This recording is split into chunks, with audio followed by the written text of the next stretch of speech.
Hello, my name is Brian Smith. Welcome to my office. These Darwin's medicine seminars are made for strategists in the life sciences industry, pharma, medtech, diagnostics, which I've worked in, researched and written about for over 40 years. My aim is to tell you something that is original and relevant, and if I manage to do that, then please share this seminar with your colleagues, click on like and subscribe.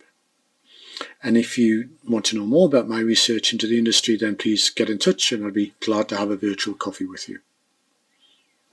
This seminar is the third in a series of 4 seminars in which I talk about the human factors that shape strategy. In the first, I spoke about organisational culture. In the second, I spoke about individual commitment to strategy. And in the next, I'm going to talk about individual behaviours. But today, I'm going to talk about cross-functional working and strategy. More than any other industry, bringing a new medicine or medical technology to market and making it commercially successful needs a vast array of functional skills. From marketing to medical affairs, from market access to regulatory, from sales to government affairs. Commercialisation in our industry needs teams of many diverse talents. And that's why all effective firms place a premium on cross-functional working and alignment between functions. I've studied this for decades now, and what I've found will surprise you. There is always conflict within cross-functional teams, but there are 4 different kinds.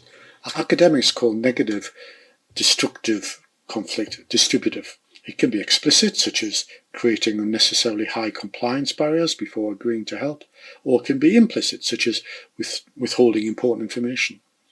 But there is also positive, constructive conflict that academics call integrative. Integrative conflict can be active, such as when a colleague builds on your ideas, or negative, such as when a challenge forces you to raise your game.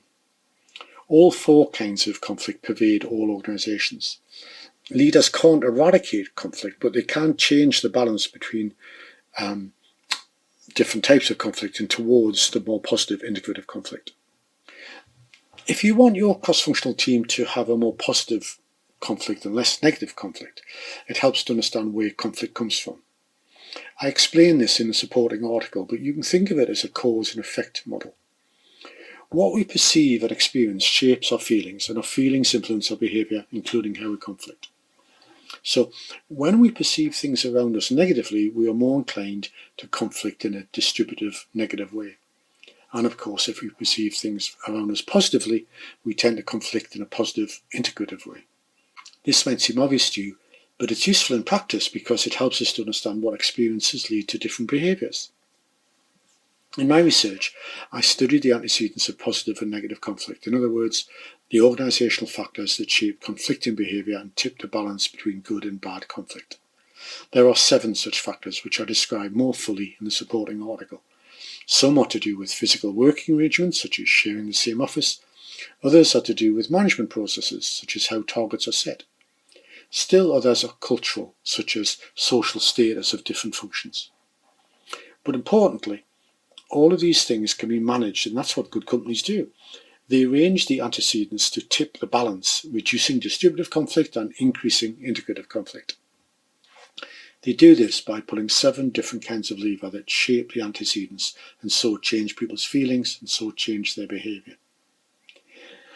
These include things like setting targets for each function that depend on other functions achieving their goals and allowing enough time for different functions to understand what their colleagues are trying to do.